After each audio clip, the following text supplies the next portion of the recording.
Hello friends, आज आहे राष्ट्रीय विज्ञान दिन म्हणजेच national science day. Doctor C V. Raman यांनी शोधलेला रमण इफेक्ट, ज्याला रमण स्कॅटरिंग असं पण म्हणतात, या शोधाच्या स्मरणार्थ हा दिवस विज्ञान दिवस म्हणून ओळखला जातो. सी.व्ही. रमण यांचं पूर्ण नाव चंद्रशेखर वेंकट रमण. 1888 मध्ये त्यांचा जन्म झाला. वयाच्या केवळ 13व्या वर्षी रमण यांनी कॉलेजमध्ये ऍडमिशन घेतली होती. 15व्या वर्षी बॅचलर्स तर 18व्या वर्षी मास्टर्सची डिग्री त्यांनी मिळवली. त्यांचा पहिला रिसर्च पेपर त्यांनी वयाच्या केवळ 16व्या वर्षी प्रकाशित केला होता. 19व्या वर्षी सी.व्ही. रमण यांनी इंडियन फायनान्स सर्व्हिस जॉईन केली आणि कलकत्त्यामध्ये ते असिस्टंट अकाउंटंट म्हणून काम करू लागले. तिथल्याच Indian Association for Cultivation of Science या भारतातल्या पहिल्या रिसर्च इन्स्टिट्यूटमध्ये त्यांना स्वतंत्रपणे संशोधन करायला परवानगी मिळाली. तिथं एकट्यानं संशोधन करून त्यांनी 10 वर्षात तब्बल 27 रिसर्च पेपर्स पब्लिश केले होते. त्यावेळी ते प्रकाशाचे प्रकिरणन म्हणजे स्कॅटरिंग ऑफ लाईट या विषयावर संशोधन करत होते. मित्रांनो, रमण इफेक्टचा शोध लागण्याची गोष्ट खूप इंटरेस्टिंग आणि इन्स्पायरिंग देखील आहे. ही गोष्ट 1921च्या सुमारास चालू होते. लंडनहून परत येताना भूमध्य समुद्र म्हणजे मेडिटेरेनियन सी मधून डॉक्टर रमण प्रवास करत होते. समुद्राचा रंग बघून त्यांना एक प्रश्न पडला की समुद्राचा रंग निळा का असतो. लॉर्ड राले यांनी आधीच आकाशाचा निळा रंग हा वातावरणात जे रेणू असतात म्हणजे मॉलिक्युल्स असतात त्यांनी केलेल्या इलॅस्टिक स्कॅटरिंग ऑफ लाईट यामुळे होतो असं संशोधन केलं होतं.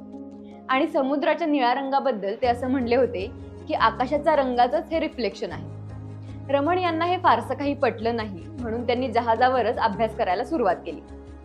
तिथं त्यांनी काही उपकरणं नेली होती. त्यात स्पेक्ट्रोमीटर आणि निकोल प्रिझम होता. यांचा वापर करून त्यांनी संशोधन करायला चालू केलं. पाण्यातले मॉलिक्यूल सुद्धा हवेतील मॉलिक्यूल सारखेच लाईटचं स्कॅटरिंग करू शकतात असं तेव्हा त्यांच्या लक्षात आलं. कलकत्त्याला पोहोचल्यावर डॉक्टर रमण यांनी त्यांच्या टीम बरोबर यावर प्रयोग करायला चालू केलं. प्रकाशाच्या वेगवेगळ्या तरंग लांबींचा म्हणजे वेव्हलेन्थचा अभ्यास केला. त्यात असं लक्षात आलं की जेव्हा प्रकाश एखाद्या पारदर्शक माध्यमातून म्हणजे पाणी किंवा काच याच्यातून जातो तेव्हा तो फक्त विक्षेपित म्हणजे स्कॅटर होत नाही, तर त्याच्या वेव्हलेंथमध्ये पण बदल होतो आणि या बदलामुळेच प्रकाशाचा रंग देखील बदलतो.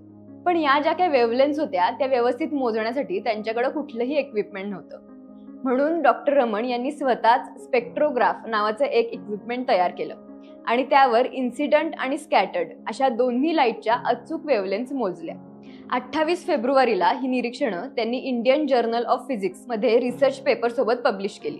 रमण इफेक्टचा शोध हा एक महत्त्वाचा वैज्ञानिक शोध होता, कारण त्यामुळं पदार्थाच्या आण्विक रचनेचा अभ्यास करणं शक्य झालं.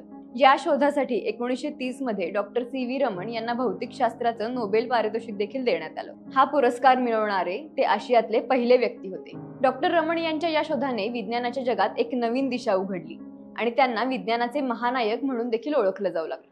पण रमण इफेक्टचा शोध ही केवळ एक वैज्ञानिक घटना नाहीये, तर ते एक स्पष्ट उदाहरण आहे की निसर्गातल्या साध्या गोष्टींकडं जिज्ञासेने पाहिलं तर मोठे मोठे शोध लागू शकतात.